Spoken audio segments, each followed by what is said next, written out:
is presented by Sky Vodka. Please drink responsibly. Pardon the interruption, but I'm Mike Wilbon on assignment in Arizona for tonight's Seahawks-Cardinals game. I'm Tony Kornheiser.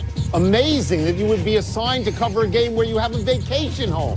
Amazing. What a coincidence, Tony. Unbelievable. It just happens. Yeah. Game in the desert like this. Big game. You're going to watch, right? At least the first quarter? I'm going to watch some of it, but soon you'll be saying, I've got to cover the Phoenix Suns. And people say they're 30 games under 500, but they've got like young 4 years players. for that. That's going to take some years, Tony, the Suns. God. Welcome to PTI, boys and girls. In today's episode, Adrian Peterson's workload, Lonzo Ball's struggles, and the Patriots' new acquisition. But we begin today with a report by our friend Mark Maskey in the Washington Post that NFL owners still intend to go through with the proposed contract extension for Commissioner Roger Goodell.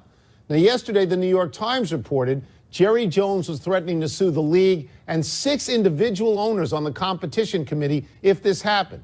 Wilbon, with the news this afternoon of Ezekiel Elliott's suspension being back on, do you think Jerry Jones will go through with his threats? Ooh, Jerry must be angry as 1,000 bees swarming, Tony, that Ezekiel Elliott apparently was going to miss these games, which I think the rest of us have known he's going to miss these games. Still, Jerry unhappy. Tony, here's what I don't understand Jerry getting around. The owners voted by reportedly then a count of 32-0 unanimously to extend Roger Goodell at whatever this rate of increase of compensation would be. 32-0 means Jerry, too, agreed to this. Yes. So what? So yes. Ezekiel Elliott gets suspended and Jerry then says, no, I'm out. I'm reversing my vote. How's he going to get around having stamped this with his own rubber stamp of approval? I mean, I can't refute any of that, and nor will I try. But I will say that Jerry Jones is not inconsequential. He is a very powerful man who has made a lot of money for the league and for himself. And he's not like Al Davis. Al Davis was trying to take down the entire league, as you remember, Mike. And Jerry Jones is just trying to take down Roger Goodell. And Roger Goodell is not Pete Rozelle, and he's not Paul Tagliabue. Now, I see a way out. I can't imagine Jerry suing individual owners, because that's certifiably crazy. You can't do that. The way out that I see, if it's possible, is they compromise on the 6-game suspension one way or another, maybe 3, maybe 4, so that Jerry still thinks the Cowboys have a path to the playoffs without Ezekiel Elliott, because it's not 6 games. Maybe cooler heads prevail, because if he sues, it's terrible. Terrible. Tony, Ezekiel Elliott is one issue, and if Jerry wants to object and exhaust all the means that the league has, or he has, fine. But what does it have to do with him having already said yes to Roger Goodell you can't do that. Whatever this compensation package is? He voted for it. Ooh, I changed my mind. No, you can't. You can't, obviously. It's a little late for that. Yeah. Huge storyline in tonight's game between the Seahawks and Cardinals here in the desert is how much the Cardinals will depend on Adrian Peterson. He carried a career-high 37 times just 3 days ago. And when asked how much he could call on Peterson on short rest, Coach Bruce Arians said, and I quote, "I would think the same as last week. He runs in the walkthrough. He's amazing. I wouldn't challenge him in any form or fashion by saying, you're only going to get 20, because I'd probably have to fight him on the sideline." Close quote. Tony, would you have a problem, if the Cardinals handed Peterson the ball another 37 times tonight? First, let me just say it's fantastic that Sunday was 3 days ago when today is Thursday. I love that new math. If you ask 4 days ago, whatever. You weren't a math major either. 4 days I know you ago. know better at it than me. If you ask me in the context of CTE, if you tell me you're going to let this guy get hit 74 different times in 4 days, in that context, I'm going to say it's terrible, because we believe, whether or not we know, we believe that with each increasing hit, the possibility of CTE expands. So, okay. But if you ask me as a football guy, if you say, look, you got no quarterback, you got Drew Stanton, okay, you have a Hall of Fame running back who wants the ball, who has a freakish body, who is fit and just gained 150 yards or whatever it is, then I'm going to say to you, Hand him the ball because they call him all day. Hand him the ball. So I think that either the coordinator or running backs coach or somebody else at the Cardinals compared Adrian Peterson to an old stove in a complimentary way. And you need to just keep throwing wood at it, keep the fire going. And Tony, Adrian Peterson,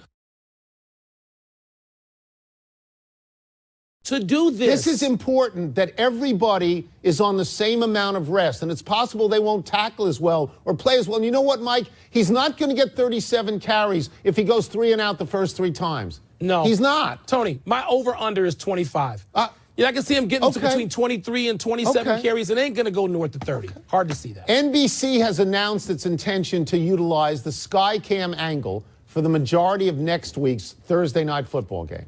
The executive producer of the telecast said, quote, younger generations of NFL fans have grown accustomed to watching football from this angle through their love of video games. This telecast will have a look and feel akin to that experience, unquote. Wilbon, would you be comfortable with this camera angle becoming the standard way to televise football? No, I'm not 10 years old or 20 years old or 30 years old. No, I don't play video games. I don't play Madden. I don't play 2K or 3K18 or whatever's out there. No, I'm used to watching football a certain way. Yeah. And the NFL better be careful. The network partners better be careful, Tony, because the millennials and younger than that, like my son who plays it and thinks this angle is so cool at 9 years old, are they able to, even when they're 29, are they buying the products? Are they supporting the advertisers? Are they going to the NFL telecast in droves in the same numbers that old people like you and me, the way we've gone to the TV? They don't even have TVs. So they better be careful about this. The NBC, ESPN, CBS, whoever's Fox, all of them. Yeah. Much like you, we don't have to play Madden because we actually know Madden, okay? So we don't have to play Madden. I don't know this angle. I watched some of it today. It seemed okay with me. What I find interesting about it, and I'm sure they'll have all the other angles for replay that they have in standard times because they've got all the cameras. What I find interesting is this is a Thursday night game, not a Sunday night game. On Sunday night, that's the #1 show in American television every Sunday night. No genius is going to mess with Sunday night. On Thursday night, when you're trying to attract viewers, you change the color of the uniforms, which they've done. You got to do all the stuff because on Thursday night, most of these games are mutts, and nobody wants to see them. So they're going to try this now and see if it works. I'm not as opposed to it as you are because I sort of like it. I'm not opposed. I'm just saying I don't want to see it that way. I understand what they're doing. They're chasing numbers. Yeah. They're chasing younger But the viewers. angle wasn't bad. I understand that. You know what, Tony? It got to be annoying after a while. They did it because of the fog in New England. They did it because of the smoke in wherever it was last week. Was it in Houston? Smoke and fireworks show. You can't even see it through the cloud of the haze. Just keep chasing the youngsters. Let's see how that works. I think that's what they're going to try and do. Ball had another stinky shooting night last night in Boston against the Celtics. The Rook was 4 for 15 for the game, Tony, and he's now the worst shooter in the league in the paint and next to worst outside the paint this season. He told reporters afterwards, quote, "It's in my head, to be honest. I know I can shoot the ball," close quote. Last night was his 4th consecutive game making under 27%. Tony, there were plenty of NBA players who said before the draft, Ball had to fix his funky jump shot. So, do you believe it's all in his head? No. I understand why he says that. Yeah. Athletes always say that because athletes are told, and it's demonstrated, that physically, from a very young age on, they can do anything. So when that doesn't happen, of course, their fallback position is, well, it must be mental. Here's what it is. He's a 20-year-old kid playing against men, okay, who are just as fast as he is, just as big as he is, and they beat him to the spot that he wants to get to, and they contest everything that he does, and he doesn't know why this is happening, so he ascribes it to all in his head. No, he's playing against great players. This ain't college anymore. It's both, Tony. It's physical and it's in your head. It's in your head because the guy's got his hand on the ball. That's right. Or at least in front of your face, and that funky jump shot where you're bringing it across your body to shoot it just because your father made you shoot it that way. Your father, despite thinking he's Michael Jordan, wasn't. And anybody on the Boston Celtics now or any other team in the league is better than somebody on Washington State who is who you played against last year. And so it's physical and it's in your head because after so many times of not being able to make it, Tony, which is physical, then it's here. So it's both physical and mental. Look, I'm not saying he can't get over it. I'm saying he probably can because he seems to be an unbelievably talented kid. He plays a lot but of it's minutes. More than just He's going to get better. You can work on your shooting. Yes. We know players. Yes. Rick Barry, Magic Johnson, Julius Erving. They got better and better and better as shooters, and he's going to have to work on that. But this is the easy way out to say, oh, it just must be mental. No, they're better players. They're better players guarding them. That's how it works. Let's take a break. Coming up, why is Sean McVay having so much success coaching the Rams at just 31 years old? We're going to ask Steve Young. We'll also ask him whether it's fair to say Carson Wentz is running a college offense.